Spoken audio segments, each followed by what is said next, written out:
ഇവിടെ വന്നു കഴിഞ്ഞാൽ നിങ്ങൾക്ക് പാർട്ട് ടൈം ജോലി കിട്ടും. ഇവിടെ നിങ്ങൾ വന്നു കഴിഞ്ഞാൽ ട്രക്ക് ഓടിച്ചു കഴിഞ്ഞാൽ പ്രതിമാസം നിങ്ങൾക്ക് 3 മുതൽ 4 ലക്ഷം രൂപ വരെ കിട്ടും. ചിലവാണെങ്കിൽ വളരെ കുറവാണ്. അത് കഴിഞ്ഞ് ബാക്കിയുള്ള പൈസ എല്ലാം കൂടെ വീട്ടിലേക്ക് അയച്ചു കൊടുത്തോ എന്നൊക്കെ പറയുന്നത്. നിങ്ങളൊരു ബിസിനസ് ചെയ്യാൻ ആഗ്രഹിക്കുന്നുണ്ടോ? നിങ്ങൾക്ക് തലയിൽ എന്തെങ്കിലും ബിസിനസ് ഐഡിയ ഉണ്ടോ? ഇനി എസ്റ്റോണിയയിലേക്ക് വരൂ. സ്റ്റാർട്ടപ്പുകൾ എന്ന് പറയുന്നത് പലപ്പോഴും എന്താ പറയുക വലിയ വലിയ എന്താ പറയുക മൈക്രോസോഫ്റ്റോ ഗൂഗിൾ അടക്കം തുടങ്ങിയിട്ടുള്ളത് വളരെ കൊച്ചു ഒരു സംരംഭത്തിലാണ്. നമ്മൾ ഒരു ഭാഷയും പഠിക്കേണ്ട, നിങ്ങൾ പോയി ചെന്നിറങ്ങി അടുത്ത ദിവസം പാർട്ട് ടൈം കിട്ടുമെന്ന് ഞാൻ ഒരിക്കലും പറയാറില്ല കുട്ടികളുടെ അടുത്ത്. ഹലോ, ഹായ്, നമസ്കാരം. Welcome to global insights with master consultant. അപ്പോൾ എസ്റ്റോണിയയിലേക്ക് പോകാൻ ബാഗൊക്കെ പാക്ക് ചെയ്ത് റെഡി ആയിട്ടിരിക്കുകയല്ലേ? നമുക്ക് എസ്റ്റോണിയയിൽ പോയാൽ എന്തൊക്കെ ലഭിക്കും, അല്ലെങ്കിൽ എന്തൊക്കെ അവസരങ്ങൾ ഉണ്ട് എന്നറിയണ്ടേ? മനോഹരമായ ഒരു ബാൾട്ടിക് രാജ്യമാണ്. ഭൂമിയിലെ സ്വർഗമെന്നാണ് എസ്റ്റോണിയയെ വിളിക്കുന്നത്. 2000-ഓളം ദ്വീപുകളുണ്ട്. ഓരോ ദ്വീപും ഒന്നിനൊന്ന് മെച്ചമായ മനോഹരമായ ദ്വീപുകളാണ്. പക്ഷെ ഇതൊക്കെ കൊണ്ട് നമുക്ക് കഞ്ഞി കുടിക്കാൻ വകുപ്പ് എന്തെങ്കിലും ഉണ്ടോ എന്ന് അറിയണ്ടേ? നമുക്ക് ചോദിച്ചറിയാം. ദിലീപ് രാധാകൃഷ്ണനുണ്ട്. വെൽക്കം. Thank you. അപ്പൊ സാധാരണയായിട്ട് ഇങ്ങനെ കൺസൾട്ടൻസ് ഒന്നും പറയാത്ത ചില രാജ്യങ്ങളെ കുറിച്ച് പറയും. ഈ എസ്റ്റോണിയ എന്ന് പറയുന്ന രാജ്യങ്ങളെ കുറിച്ചൊക്കെ എനിക്ക് തോന്നുന്നു അധികം ആരും ചിന്തിക്കാറൊന്നും ഇല്ലാത്ത രാജ്യമാണ്. പഴയ സോവിയറ്റ് യൂണിയന്റെയും ജർമ്മനിയുടെ ഒക്കെ കീഴിലുണ്ടായിരുന്ന ഒരു രാജ്യമാണ്.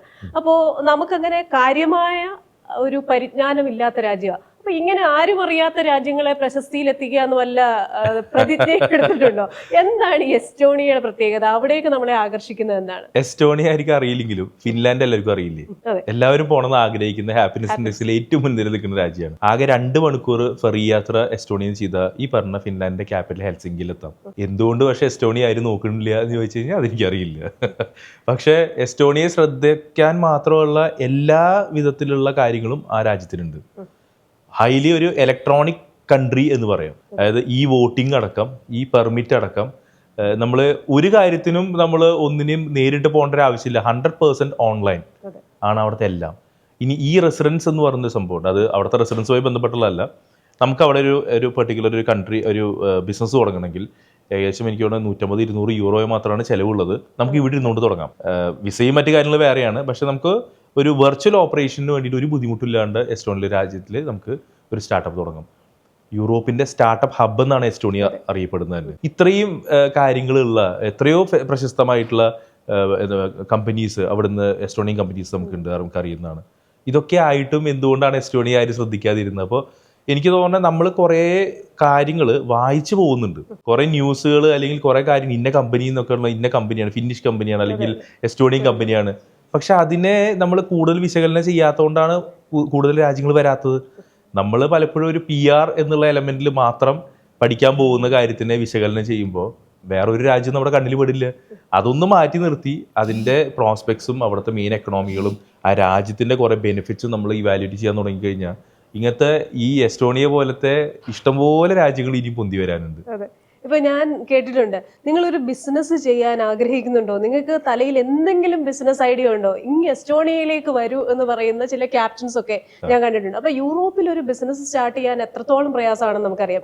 പക്ഷെ ഈ എസ്റ്റോണിയയിൽ പോയി കഴിഞ്ഞാൽ ഈസ് ഓഫ് ഡൂയിങ് ബിസിനസ്സിൽ ഒരു നമ്പർ 1 യൂറോപ്യൻ രാജ്യമാണ് എസ്റ്റോണിയ എന്ന് കേട്ടിട്ടുണ്ട്. അത് മാത്രമല്ല, ഇൻവെസ്റ്റ്മെന്റ് പെർ ക്യാപിറ്റയിൽ ഏറ്റവും ഉയർന്ന സ്ഥാനം യൂറോപ്പിൽ. അതേപോലെ തന്നെ സ്റ്റാർട്ടപ്പ് പെർ ക്യാപിറ്റൽ ഈ പറയുന്ന പോലെ തന്നെ സ്റ്റാർട്ടപ്പുകളുടെ ഒരു ഹബ്ബാണ് ഈ പറയുന്ന ഈ റെസിഡൻസ് പ്രോഗ്രാം ആണെങ്കിലും. 2005 ഓൺലൈൻ വോട്ടിംഗ് കൊണ്ട് നമുക്കൊന്നും ഇപ്പോഴും ചിന്തിക്കാൻ പോലും പറ്റത്തില്ല ഇത്രയും. അതുപോലെ തന്നെ ജനസംഖ്യ ആണെങ്കിലും വളരെ കുറവ്, അതാണ്ട് 14 ലക്ഷം ആൾക്കാരെ ഉള്ളൂ അവിടെ തോന്നുന്നു. അപ്പോൾ ഒരു സ്റ്റാർട്ടപ്പ് ഹബ് എന്ന നിലയിൽ നമ്മുടെ കേരളത്തിലൊക്കെ ഒരുപാട് യുവാക്കൾ ഒരുപിടി ആശയങ്ങളുമായിട്ട് നടക്കുന്ന ഒരുപാട് പേരുണ്ട്.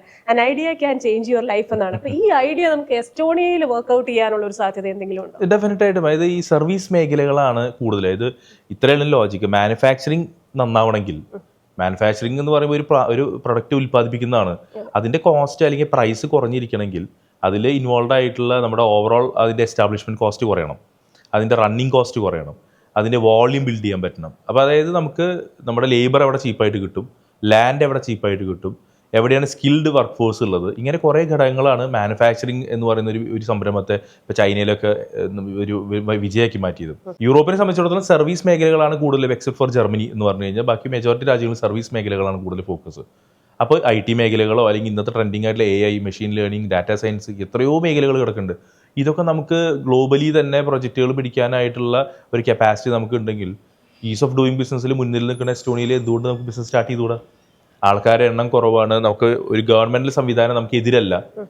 100% നമുക്ക് വീട്ടിലിരുന്നുകൊണ്ട് തന്നെ ഈ പറഞ്ഞ ഒരു ബിസിനസ് തുടങ്ങാം, അതിനെ റൺ ചെയ്യാം. ഒരു ഹാസിലും ഇല്ല. നമുക്ക് ഡെഫിനറ്റ് ആയിട്ട് നമുക്ക് എക്സ്പ്ലോർ ചെയ്യാവുന്നതാണ്. അതുപോലെ തന്നെ ഈ ബാൾട്ടിക് കടലോരം തീരുന്നത് എസ്റ്റോണിയയിലാണെന്ന് പറയാറുണ്ട്. ഒരു ലാൻഡ് ലോക്ക് ആയിട്ടുള്ള രാജ്യമാണ്, മനോഹരമായ കുറേ ദ്വീപുകളൊക്കെ ഉള്ള രാജ്യമാണെന്ന് കേട്ടിട്ടുണ്ട്. അപ്പൊ ഈ പറയുന്ന ഒരു ഭൂപ്രകൃതി എത്രത്തോളം അതിന്റെ ഒരു വികസനത്തെയും ഈ നമ്മൾ അവിടെ വികസനം കാംക്ഷിച്ച് ചെയ്യുന്ന വികസന കാംക്ഷികളായി എസ്റ്റോണിയയിൽ ചെല്ലുന്ന മലയാളികൾക്ക് എന്തൊക്കെ ഉപകാരപ്പെടും ഈ പറയുന്ന ലാൻഡ് ലോക്ക്ഡ് ആയിട്ടുള്ള രാജ്യത്തിന്റെ ഒരു ഭൂപ്രകൃതി? പഠിക്കാൻ പോണ കുട്ടിയെ സംബന്ധിച്ചിടത്തോളം ഈ പറഞ്ഞ സ്റ്റാർട്ടപ്പ് ഹബ് എന്ന് ഉള്ളൊരു പേരിലാണ് അത് അറിയപ്പെടുന്നത് തന്നെ. അത് തന്നെയാണ് അതിന്റെ ഹൈലൈറ്റ്.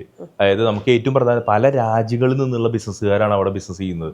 അതായത് ഒരു സ്റ്റാർട്ടിങ് അവിടെ കൊടുക്കുന്നവർ. അപ്പോൾ പ്രശ്നം എന്ന് പറയുന്നത് ലാംഗ്വേജ് ആണല്ലോ യൂറോപ്പിൻ്റെ പ്രശ്നം എന്ന് പറഞ്ഞ് ചിന്തിക്കുന്നത്.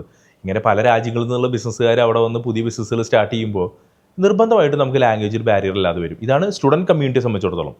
ഇനി എംപ്ലോയ്മെൻറ്റ് ഓപ്പർച്യൂണിറ്റി ആണെങ്കിലും ഈ പറഞ്ഞത് തന്നെ ഒരുപാട് എന്താ പറയുക ലക്ഷക്കണക്കിന് ആൾക്കാരുടെ ഓപ്പർച്യൂണിറ്റി ഉണ്ടെന്നല്ല പറഞ്ഞത്. സ്റ്റാർട്ടപ്പുകൾ എന്ന് പറയുന്നത് പലപ്പോഴും എന്താ പറയുക വലിയ വലിയ എന്താ പറയുക മൈക്രോസോഫ്റ്റോ ഗൂഗിൾ അടക്കം തുടങ്ങിയിട്ടുള്ളത് വളരെ കൊച്ചു ഒരു സംരംഭത്തിലാണ്. അതുകൊണ്ട് തന്നെ റിക്വയർമെൻറ്റ് കുറവായിരിക്കാം, പക്ഷേ റിക്വയർമെൻറ്റ് ഒരിക്കലും എന്താ പറയുക തീരെ കുറവല്ല. അവിടെ പഠിക്കാൻ പോണ കുട്ടികൾക്കൊക്കെ തന്നെ റിക്വയർമെൻറ്റിൽ മീറ്റ് ചെയ്യുക, അല്ലെങ്കിൽ അവിടെ വരുന്ന അത്യാവശ്യം നല്ല രീതിയിലുള്ള എംപ്ലോയ്മെൻറ്റ് ഓപ്പർച്യൂണിറ്റീസ് അവിടുത്തെ കമ്പനീസ് പ്രൊവൈഡ് ചെയ്യുന്നുണ്ട്.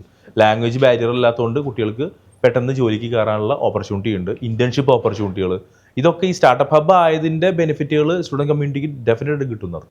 അതുപോലെ തന്നെ ഈ ഭാഷയുടെ ഒരു പ്രശ്നം പലരും പറയാറുണ്ട്, പ്രത്യേകിച്ച് ഈ പറയുന്ന ബാൾട്ടിക് സ്റ്റേറ്റ്സിലേക്കൊക്കെ പോകുമ്പോൾ.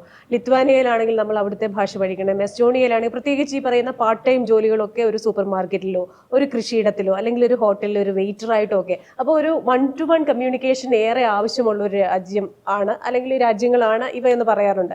അപ്പോൾ പണ്ടൊരു കഥ കേട്ടിട്ടുണ്ട്, ഒരു സായിപ്പിനെ ഇംഗ്ലീഷ് പഠിപ്പിക്കാനായിട്ട്, ഒരു കൂട്ടം മലയാളികളെ ഇംഗ്ലീഷ് പഠിപ്പിക്കാനായിട്ട് ഒരു സായിപ്പിനെ കൊണ്ടുവന്നു.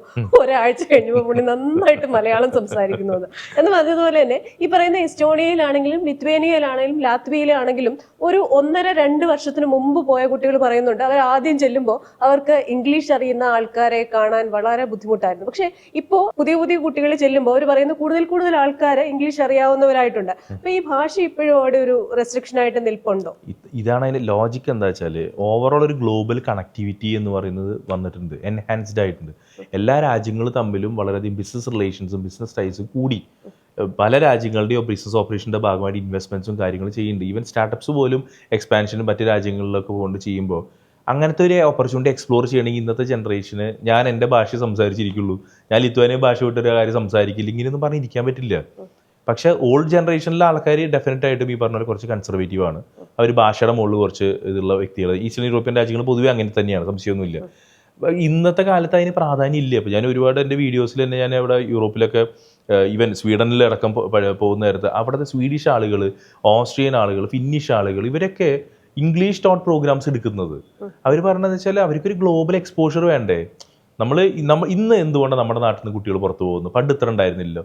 അപ്പം അത് ഇന്ത്യയിലോ അല്ലെങ്കിൽ കേരളത്തിലോ മാത്രം നടക്കുന്ന ഒരു കാര്യമല്ല. ഇത് ലോകത്തിൻ്റെ എല്ലാ ഭാഗത്തും ഈ പറഞ്ഞ വിദേശ വിദ്യാഭ്യാസത്തിനും എക്സ്പോഷറിനും വേണ്ടി പിള്ളേർ പുറത്തു പോകുന്നുണ്ട്. അപ്പോൾ അവർക്ക് ഭാഷയുടെ ഒരു കയ്യിലൊരു ഇംഗ്ലീഷ് ഭാഷയുടെ ഒരു പ്രൊഫിഷ്യൻസി നേടുക എന്നുള്ള അവരുടെ കരിയർ ബിൽഡ് ചെയ്യാൻ ആവശ്യമുള്ളൊരു കാര്യമാണ്. അപ്പോൾ അത് അക്രോസ് ദ ഗ്ലോബ് നടക്കുന്ന ഒരു ഷിഫ്റ്റാണ്. ഈ പറഞ്ഞ ഭാഷയിലെ മുകളിലുള്ള ഡിപ്പെൻഡൻസ് കുറയുകയും ഓവറോൾ ഇംഗ്ലീഷിലേക്ക് സ്വിച്ച് ചെയ്യുക എന്ന് പറയുന്നത് എല്ലായിടത്തും നടക്കുന്നുണ്ട്.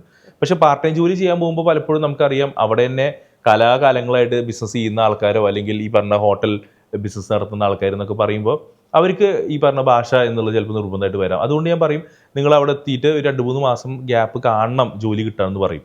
കാരണം ആ ഭാഷയുടെ ബേസിക് ഒരു പ്രൊഫഷൻസി നേടുന്ന ഒരു സമയമാണത്. മാത്രമല്ല ഇതൊരു നെറ്റ്വർക്കിംഗ് കൂടിയാണല്ലേ പുറത്ത് പോകുമ്പോൾ.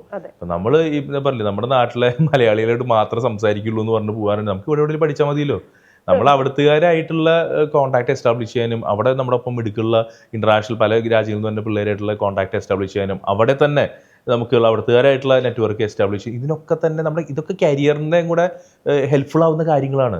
അപ്പോൾ ഞാൻ പറയും, ഒരു ഭാഷ പഠിക്കുന്നതല്ലേ, ഇൻവെസ്റ്റ് സം ടൈം. അത് ചെയ്യാനാണ് ഞാനിപ്പോൾ അഡ്വൈസ് ചെയ്യാറുള്ളത്. അതായത് നമ്മൾ ഒരു ഭാഷയും പഠിക്കേണ്ട, നിങ്ങൾ പോയി ചെന്നിറങ്ങി അടുത്ത ദിവസം പാർട്ട് ടൈം കിട്ടുമെന്ന് ഞാൻ ഒരിക്കലും പറയാറില്ല കുട്ടികളുടെ അടുത്ത്. ഇനി വിദ്യാഭ്യാസ മേഖലയിലേക്ക് നമ്മൾ വന്നു കഴിഞ്ഞാൽ ഏതൊക്കെ കോഴ്സുകളാണ് അവിടെ ഉള്ളത്? ഏത് മേഖലയിലെ കോഴ്സുകൾക്കാണ് ഏറ്റവും കൂടുതൽ പ്രാമുഖ്യം ലഭിക്കുന്നത്? അവിടുത്തെ യൂണിവേഴ്സിറ്റികളുടെയൊക്കെ ഒരു ക്വാളിറ്റി എത്രത്തോളമാണ്? അവിടെ പഠിച്ചു കഴിഞ്ഞു കഴിഞ്ഞാൽ നമുക്ക് ഏതെങ്കിലും ഒരു യൂറോപ്യൻ രാജ്യത്ത് ജോലി ചെയ്യാനുള്ള ഒരു സാധ്യത എത്രത്തോളമാണ്? ഇപ്പോൾ ടാലിൻ യൂണിവേഴ്സിറ്റി, ഇപ്പോൾ ഞാൻ അവിടെ പോയപ്പോൾ കണ്ട ഒരു കുട്ടി വന്നിട്ടുള്ള കൊറിയയിൽ നിന്ന് വന്നിട്ടുള്ള കുട്ടിയാണ്. ഒരു മീഡിയ കോഴ്സ് പഠിക്കുന്നത് ടാലിൻ യൂണിവേഴ്സിറ്റിയിൽ. അവർ അവിടുത്തെ പറഞ്ഞ എക്സ്ചേഞ്ച് പ്രോഗ്രാമാണ് ഓപ്റ്റ് ചെയ്തിട്ടുള്ളത്. അപ്പോൾ എക്സ്ചേഞ്ച് പ്രോഗ്രാമിൽ അവർ അടുത്ത വർഷം ഓസ്ട്രേലിയക്ക് ഫ്ലൈ ചെയ്യാൻ പോവുകയാണ്. അപ്പോൾ അങ്ങനത്തെ വളരെ ഡിഫറെൻ്റ് ആയിട്ട് പ്രോഗ്രാംസ് എടുത്ത് പഠിക്കുന്ന ടൊറോണ്ടോ യൂണിവേഴ്സിറ്റി ഉണ്ട്. അതിനൊക്കെ എസ്റ്റാബ്ലിഷ് 100 കണക്കിന് വർഷം പഴക്കമുള്ള യൂണിവേഴ്സിറ്റിയാണ്. അവരുടെ തന്നെ വളരെ ആധുനികമായിട്ടുള്ള ഒരു ക്യാമ്പസ്, ഒരു 3 വർഷം മുന്നേ ബിൽഡ് ചെയ്തിട്ടുള്ള ക്യാമ്പസ് ഞാൻ എൻ്റെ ഇൻസ്റ്റയിൽ പങ്കുവച്ചിട്ടുണ്ടായിരുന്നു. റോബോട്ടിക്സിൻ്റെ ഒരു ലാബും കാര്യങ്ങളൊക്കെ ആയിട്ടുള്ളത്. അപ്പോൾ അങ്ങനത്തെ വളരെ എന്താ പറയുക exceptionally good quality of education കൊടുക്കുന്ന യൂണിവേഴ്സിറ്റീസ് ഉണ്ട്. പക്ഷേ പറഞ്ഞല്ലോ രാജ്യങ്ങളെല്ലാം ഈ ബാൾട്ടിക് സ്റ്റേറ്റ്സ് ഒക്കെ തന്നെ ചെറിയ രാജ്യങ്ങളാണ്. അപ്പോൾ നമ്മുടെ ഗ്ലോബൽ റാങ്കിങ്ങുള്ള പബ്ലിക് സ്റ്റേറ്റ് യൂണിവേഴ്സിറ്റീസ് എത്ര ഉണ്ടെന്ന് ചോദിച്ചു കഴിഞ്ഞാൽ ഒരു 4-5 യൂണിവേഴ്സിറ്റീസ് ഡെഫിനറ്റായിട്ട്. മറ്റുള്ള ഇല്ല എന്നല്ല പറയണത്, പക്ഷേ ഞാൻ പ്രിഫർ ചെയ്യാറില്ല. കാരണം യൂറോപ്പ് എന്ന് പറഞ്ഞാൽ നേരത്തെ പറഞ്ഞല്ലോ ഓൾറെഡി അവിടുത്തെ എഡ്യൂക്കേഷൻ എന്ന് പറയുന്നത് സബ്സിഡൈസ്ഡ് ആണ്. അപ്പോൾ പ്രൈവറ്റ് സ്ഥാപനങ്ങളിൽ പോയി പഠിക്കേണ്ട ഒരു ആവശ്യകത സാധാരണഗതിയിൽ ഒരു കുട്ടിക്ക് വരുന്നില്ല. പ്രൈവറ്റ് സ്ഥാപനങ്ങളിൽ പോകേണ്ട ഒരു മെയിൻ പ്രശ്നം എന്ന് പറയുന്നത് നമ്മുടെ മാർക്ക് കുറയുമ്പോഴാണ്. അപ്പോൾ യൂറോപ്പിൽ ഇപ്പോൾ മറ്റേ ഇംഗ്ലീഷ് സ്പീക്കിംഗ് ഡെസ്റ്റിനേഷനിലാണെങ്കിൽ നല്ല പ്രൈവറ്റ് ഇൻസ്റ്റിറ്റ്യൂഷൻ, ഇപ്പോൾ ഈവൻ ഹാർവാർഡ് അടക്കം പ്രൈവറ്റ് ആണ്, പബ്ലിക് അല്ല. പക്ഷേ യൂറോപ്പിൻ്റെ കാര്യത്തിൽ അങ്ങനെയല്ല. അപ്പോൾ യൂറോപ്യൻ രാജ്യങ്ങളിൽ പഠിക്കാൻ പോകുമ്പോൾ പ്രൈവറ്റ് സ്ഥാപനങ്ങളിൽ പോകാൻ ഞാൻ അഡ്വൈസ് ചെയ്യാറില്ല. അപ്പോൾ അങ്ങനത്തെ രാജ്യങ്ങൾ എടുത്തു കഴിഞ്ഞാൽ അതിന് ഡൗൺ സൈഡും ഉണ്ട്, നമുക്ക് വിസ സക്സസ് റേറ്റ് കുറയുകയും ചെയ്യും. അപ്പോൾ ഓവറോൾ ഗ്ലോബൽ റാങ്കുള്ള യൂണിവേഴ്സിറ്റീസ് 4-5 ഉള്ളത് ഒക്കെ തന്നെ എക്സെപ്ഷണലി ഗുഡ് ആയിട്ടുള്ള എഡ്യൂക്കേഷൻ പ്രൊവൈഡ് ചെയ്യുന്ന യൂണിവേഴ്സിറ്റീസ് ആണ്. അപ്പം ഞാൻ 2 വീഡിയോ ഉണ്ട്. അപ്പോൾ ഒരു വീഡിയോയിൽ പറയുന്നത് വിദ്യാർത്ഥികളെ ഓടി വരും എസ്റ്റോണിയയിലേക്ക്, ഇവിടെ വന്നു കഴിഞ്ഞാൽ നിങ്ങൾക്ക് പാർട്ട് ടൈം ജോലി കിട്ടും. ഇവിടെ നിങ്ങൾ വന്നു കഴിഞ്ഞാൽ ട്രക്ക് ഓടിച്ചു കഴിഞ്ഞാൽ പ്രതിമാസം നിങ്ങൾക്ക് 3 മുതൽ 4 ലക്ഷം രൂപ വരെ കിട്ടും. ചിലവാണെങ്കിൽ വളരെ കുറവാണ്, അത് കഴിഞ്ഞ് ബാക്കിയുള്ള പൈസ എല്ലാം കൂടെ വീട്ടിലേക്ക് അയച്ചു കൊടുത്തോ എന്നൊക്കെ പറയുന്നത്. അപ്പോൾ വേറൊരു വീഡിയോയിൽ പറയുന്നു അങ്ങനെയൊക്കെയുള്ള വീഡിയോ കണ്ടിട്ട് കുറ്റിയും പറിച്ച് ആരും ഇങ്ങോട്ട് വരണ്ട, ഇവിടുത്തെ സാഹചര്യങ്ങളില്ല. അപ്പോൾ അത്തരം സാഹചര്യങ്ങളാണ്. ഇപ്പോൾ ഈ ട്രക്ക് ഓടിച്ച് ഫുൾ ടൈം ജോലിക്കൊക്കെ താല്പര്യപ്പെടുന്ന ആൾക്കാരുണ്ടല്ലോ, അൺസ്കിൽഡ് ആയിട്ടുള്ള സീസണൽ ജോലികളൊക്കെ ചെയ്യാൻ താല്പര്യപ്പെടുന്ന ഒരുപാട് ആൾക്കാരുണ്ടായിരിക്കും. അപ്പൊ ഇതിന്റെയൊക്കെ ഒരു സത്യാവസ്ഥ എന്താ? 2 കാര്യങ്ങൾ ഇതിൽ ആലോചിച്ചാൽ മതി. ഫസ്റ്റ് തിങ്, നമ്മൾ ക്ലാസ് നടന്നുകൊണ്ടിരിക്കുമ്പോൾ ഈ ക്ലാസ് ഷിഫ്റ്റ് രീതിയിലാണ് ഞാൻ പറഞ്ഞു കഴിഞ്ഞാൽ ഓൾറെഡി. അപ്പോൾ ഈ ഷിഫ്റ്റുമായിട്ട് അലൈൻ ചെയ്യണം. നമുക്ക് ട്രക്ക് ഓടിക്കുക എന്ന് പറയുമ്പോൾ 2 മണിക്കൂർ ട്രക്ക് ഓടിച്ചിട്ട് ക്ലാസ് തുടങ്ങുന്ന നേരത്തെ ട്രക്ക് ഔട്ട് പോകാൻ പറ്റില്ല. അത് ഒരു നിശ്ചിത സമയം നമുക്ക് ഓടിക്കേണ്ടതായിട്ട് വരും. അപ്പോൾ അങ്ങനത്തെ ജോലികളൊന്നും കഴിവതും ഈ പറഞ്ഞ പഠിക്കുന്ന കാലഘട്ടങ്ങളിൽ ബുദ്ധിമുട്ടാണ് ചെയ്യാൻ. ഇപ്പോൾ നിങ്ങൾക്ക് ആഴ്ചയിൽ 1-2 ദിവസം ക്ലാസ് അല്ലെങ്കിൽ 3 ദിവസം ക്ലാസ് വിളിച്ചാൽ ബാക്കി 4 ദിവസം പോകുന്നത് ഇറ്റ് ഈസ് ഓക്കെ. തുടർച്ചയായിട്ട് 5 ദിവസം ക്ലാസ്സുള്ള ഒരു സ്റ്റുഡൻറ് ലൈഫാണെങ്കിൽ അത്തരം ജോലികൾ ചെയ്യുക എന്നുള്ളത് പോസിബിൾ അല്ല. രണ്ടാമത്തെ കാര്യം, ഈ ലോകത്തിൻ്റെ ഏത് ഭാഗത്ത് പോയാലും ജോലി ചെയ്യാൻ അറിയാത്ത സ്കില്ലില്ലാത്ത ഒരാളെ ഏത് കമ്പനിയാണ് ഹയർ ചെയ്യുക? ആർക്കാണ് വേണ്ടത്? അപ്പം നമ്മൾ ചിന്തിക്കുന്നതിൻ്റെ ഒരു കാഴ്ചപ്പാട് മാറ്റിയാൽ മതി. അത് നമ്മൾ ഇവിടുന്ന് അവിടെ പോയാൽ എന്തായാലും ജോലി കിട്ടും, അങ്ങനെ ആർക്കാ പറയാൻ പറ്റുക? അത് എന്തൊരു അർത്ഥമില്ലാത്തൊരു കാര്യമാണത്. നമുക്ക് ആ ജോലി ചെയ്യാൻ അറിയുമോ? നമുക്ക് അറിയുമെങ്കിൽ നമുക്ക് ജോലി കിട്ടും. അപ്പോൾ നമ്മൾ പഠിച്ചതുകൊണ്ട് മാത്രം ജോലി കിട്ടില്ല എന്നുള്ളതിൻ്റെ ഏറ്റവും വലിയ ഉദാഹരണമല്ലേ നമ്മുടെ നാട്ടിൽ ജോലി ഇല്ലാണ്ട് കുട്ടികൾ നടക്കുന്നത്.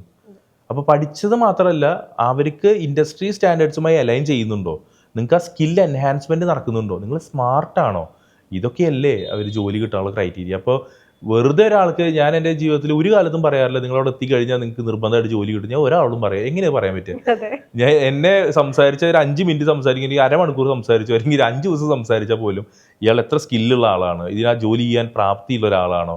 ഇപ്പോൾ ഡെൻമാർക്കിൽ വീഡിയോ പബ്ലിഷ് ചെയ്തപ്പോൾ എന്നെ കണ്ട ഒരു കാര്യം, ഫാമിലി ജോലി എന്നാണ്. ആ പയ്യൻ പോയത് ഇന്റേൺഷിപ്പിന് പോയതാണ്.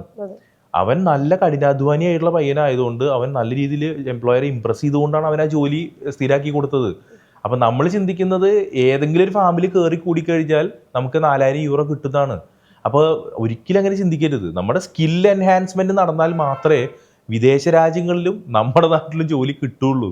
അല്ലാതെ ഔട്ട്റൈറ്റ്ലി നമ്മൾ ഇന്ന സ്ഥലത്ത് പഠിച്ചു, എസ്റ്റോണിയയിൽ പഠിച്ചു, അല്ലെങ്കിൽ സ്വീഡനിൽ പഠിച്ചു, ഡെൻമാർക്കിൽ പഠിച്ചു, ഈവൻ നമ്മുടെ IITs IIMs ഒരു ഡ്രോപ്പ് ഔട്ട്സ് ഇല്ലേ, സ്റ്റീവ് ജോബ്സ് അല്ലെങ്കിൽ എന്താ പറയുക മെയിൻ ആയിട്ടുള്ള നമ്മൾ കാണുന്ന വലിയ വലിയ എൻ്റർപ്രണേഴ്സ് എത്രയോ പേര് ഡ്രോപ്പ് ഔട്ട്സ് ഉണ്ട്.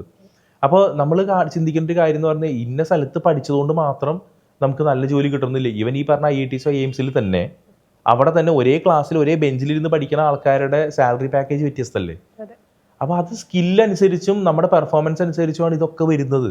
അപ്പോൾ ഞാൻ ഒരിക്കലും ഔട്ട്റൈറ്റ്ലി എൻഡോഴ്സ് ചെയ്ത് പറയില്ല അവിടെ പോയാൽ നിങ്ങൾക്ക് ഉറപ്പായിട്ട് ജോലി കിട്ടുന്നത്. കാരണം അതെൻ്റെ കയ്യിലുള്ള കാര്യമല്ല. ഫസ്റ്റ് ഓഫ് ഓൾ അവിടുത്തെ ഏതൊക്കെ ഷോർട്ടേജ് സ്കില്ല് പെട്ട പ്രൊഫഷൻ ഉണ്ട്, നിങ്ങൾ പഠിക്കാൻ പോകുന്ന യൂണിവേഴ്സിറ്റി നല്ലതാണോ, അവിടുത്തെ കുട്ടികളുടെ തിരക്കിനനുസൃതമായിട്ട് പാർട്ട് ടൈം ജോലി എത്ര ബുദ്ധിമുട്ടുണ്ട് നിങ്ങൾക്ക് കിട്ടാൻ, അല്ലെങ്കിൽ എത്ര എളുപ്പമുണ്ട് കിട്ടാൻ, ഇതാണ് ഞാൻ അഡ്വൈസ് കൊടുക്കാറുള്ളത്. ഓക്കെ, അപ്പോൾ നമ്മൾ എപ്പിസോഡ് അവസാനിപ്പിക്കാൻ സമയമായിരിക്കുകയാണ്. കുട്ടികളെ നിങ്ങൾ ശ്രദ്ധിച്ചല്ലോ, എസ്റ്റോണിയ ഏറ്റവും നന്നായി നിങ്ങൾക്ക് വാഗ്ദാനം ചെയ്യുന്നത് ഒരു സംരംഭം അല്ലെങ്കിൽ ഒരു സ്റ്റാർട്ടപ്പ് അല്ലെങ്കിൽ ഒരു ബിസിനസ് തുടങ്ങാനുള്ള സാധ്യതയാണ്. നിങ്ങൾക്ക് ഒരു ബിസിനസ് ഐഡിയ ഉണ്ടെങ്കിൽ തീർച്ചയായിട്ടും എസ്റ്റോണിയയെ കുറിച്ച് നിങ്ങൾക്ക് ചിന്തിക്കാവുന്നതാണ്. പഠനത്തിനും എസ്റ്റോണിയ നിങ്ങൾക്ക് തിരഞ്ഞെടുക്കാവുന്നതാണ്.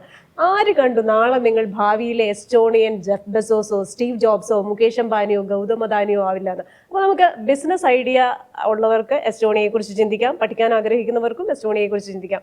അടുത്ത ആഴ്ച നമ്മൾ പോകുന്നത് സ്പെയിനിലേക്കാണ്. അപ്പോൾ ഈ ഒരു എപ്പിസോഡ് ഇവിടെ വൈൻഡപ്പ് ചെയ്യുകയാണ്. അടുത്ത ആഴ്ച വീണ്ടും കാണാം. Stay safe.